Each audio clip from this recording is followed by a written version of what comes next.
Hey guys, so this is an introductory training video about phones operating system for you all who is new here. So let's introduce ourselves first. So I'm Chami Hang. I'm Wong Chanmi. And I'm Sri Yuvanesha. So first of all, we are going to talk about phones operating system. The first thing we are going to talk about is introduction to dominant phones operating system. There is two dominant phones operating system in this era, which is Android system and iOS. But we are going to talk about Android system first. Android is a mobile operating system based on a modified version of the Linux kernel and other open source software, designed primarily for touchscreen mobile devices such as smartphones and tablets. It is the world's most widely installed mobile operating system. The default user interface is graphical user interface, which is GUI, with multi-touch. The initial release date of it is September 23, 2008. Now let's talk about iOS, which is iPhone operating system. iOS is a mobile operating system created and developed by Apple initiation exclusively for its hardware. It is the operating system that powers many of the company's mobile devices, including the iPhone, iPad, and many more. It is the world's second most widely installed mobile operating system after Android. The default user interface of it is Kakao Touch, which support multi-touch and graphical user interface. The initial release date of it is June 29, 2007. And next, we are going to talk about another phone's operating system, which is Windows Phone. Windows Phone is a discontinued family of mobile operating system developed by Microsoft for smartphones. It first launched in October 2010 with Windows Phone 7, but then Microsoft began to prioritize software development and integration with Android and iOS instead, and ceased active development of Windows 10 Mobile in 2017. The initial release date of it is October 21, 2010. The OS family is Microsoft Windows, and the platforms is on Qualcomm Snapdragon based on ARM version 7, which is V7. And then we are going to talk about the differences between Android and iOS. For Android is open sources. Public can change, copy, or distribute the code without paying royalty fees to the software developer.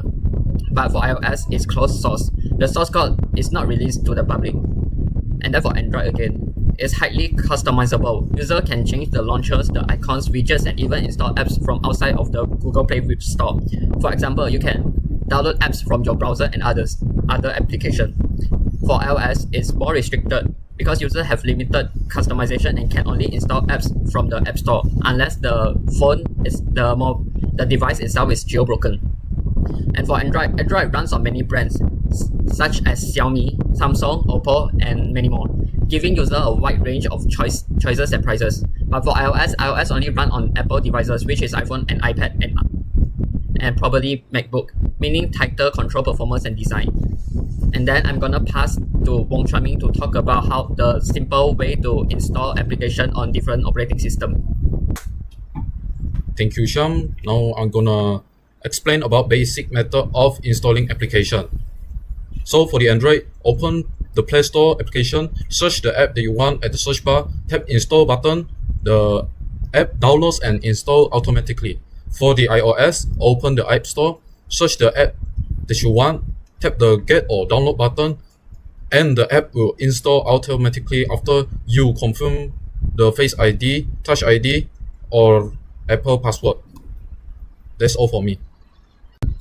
Alright, now I'm going to be describing the difference between a pull and push content source. A pull content source is when a user runs Google Play app or the Apple App Store app, and its content that is downloaded that is pulled from a server to their device, aka the user requests the information when they want it.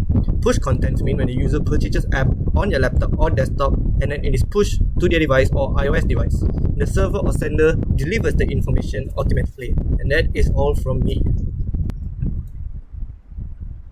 Thank you, Sri, for describing the differences between a pull and a push content courses.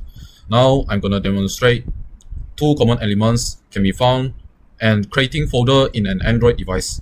So the first common element is the Google search bar. It shows the G icon, microphone icon, and camera icon.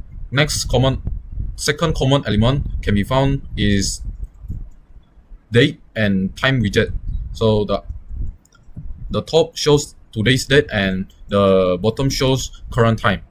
Next, I will demonstrate how to create a folder in an Android device.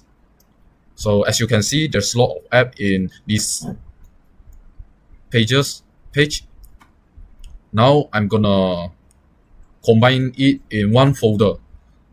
Tap any free spaces within the apps in 3 seconds or more, and select the app that you want to combine in a folder. So click create folder. As you can see, a folder has been created.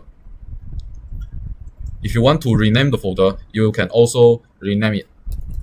So I'm gonna rename it as social media. So a folder has been created. Also, in Android 15, you can enlarge and shrink the folder. That's all for me. Thank you. Hello guys, today I'm going to be telling you about part B, question 1 and question 3 from the iOS side. So first and foremost, part 1 is the two common things between iOS and Android. And the first thing that will be common is the app icon. As you can see, for Roblox, Dragon Ball Legends, Didi-Durom, it will be the same on both Android and iOS devices. This is because it's an app icon, it's private and it will not change for either softwares. The second thing that you will see is common is the status bar. You will have battery percentage, Wi-Fi, date and time. These things will not change between both Android and iOS. And that's part 1. For part 3, I'm going to be teaching you guys how to uninstall apps on iOS. So what you want to do is hold on the app that you want to uninstall. For this sake, Roblox. You will click on remove app and then delete app, and to confirm it, press delete, and then you'll uninstall your app. And that's pretty much it. Thank you. Thank you for listening to our introductory video. Don't forget to like, Comment. And subscribe. That's all from us today. Thank you.